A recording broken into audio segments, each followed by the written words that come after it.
Hello and welcome to the Intentional Brief, your weekly video update on the one big thing in cybersecurity news for middle market companies, their management teams, and investors. I'm your host, Shay Colson, managing partner at Intentional Cybersecurity, and you can find us online at intentionalcyber.com. Today is Monday, July 14th, 2025, and we are back from a week of travel that made me miss a video. Apologies for that, but we've got a few things to catch up on, namely the long, slow process of justice as relates to a lot of the attacks and hacks that we talk about on this very channel. We've been talking over the past 3-4 weeks around Scattered Spider and their attacks on UK retailers, then insurance companies, and now airlines. But this week we're talking about some arrests, namely 4 made by the UK's National Crime Agency. From their press release, noted that they arrested 2 males aged 19, another aged 17, and a 20-year-old female who were apprehended in the West Midlands and London this morning, 10 July, on suspicion of computer misuse offenses, blackmail, money laundering, and participating in the activities of an organized crime group. They say that all 4 were arrested at their home addresses and had their electronic devices seized for digital forensic analysis. It will be interesting to see if this makes an impact on the activities of these groups, Scattered Spider amongst many others, or if that organization is really as distributed, nebulous, and wide-reaching as some of the reporting indicates. Obviously, the judicial process in the UK is a bit different from that in the US, but it does give credence to the theory that Scattered Spider is young, Western, and has been very active.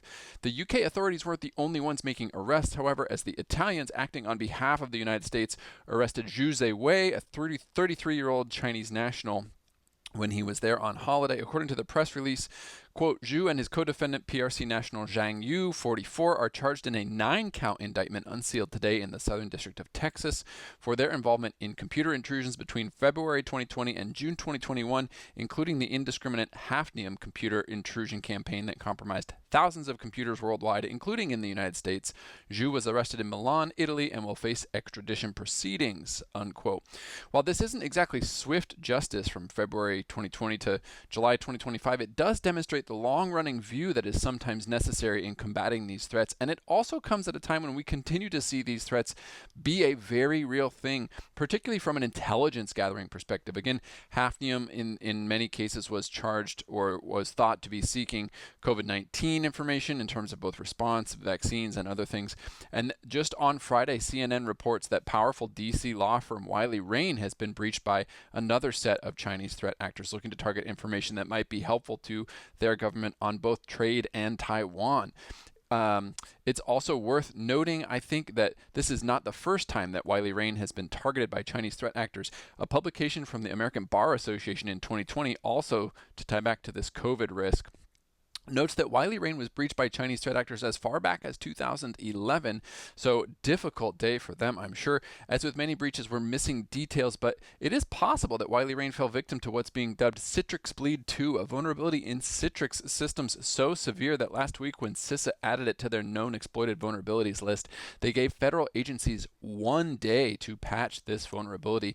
Security researchers are speculating that a significant amount of Citrix Bleed 2 attacks are emanating from China, and counting hundreds of victims based on open source intelligence signals dating back into June. They also note that Russia as well is getting in on the act to take advantage of these weaknesses, and now those have moved down to lower skilled actors, lower sophistication threat actors, and have moved into the kind of spray and pray phase of exploitation. So in short, if you are running vulnerable Citrix devices, you should patch and go pull IOCs for log investigation. As usual, being able to be made aware of these issues, address them rapidly, and maintain logs to either validate or invalidate the presence of bad actors in your system is important. It is not particularly glamorous work, but it does remain critical in our defensive stack, especially as attackers and their techniques continue to evolve.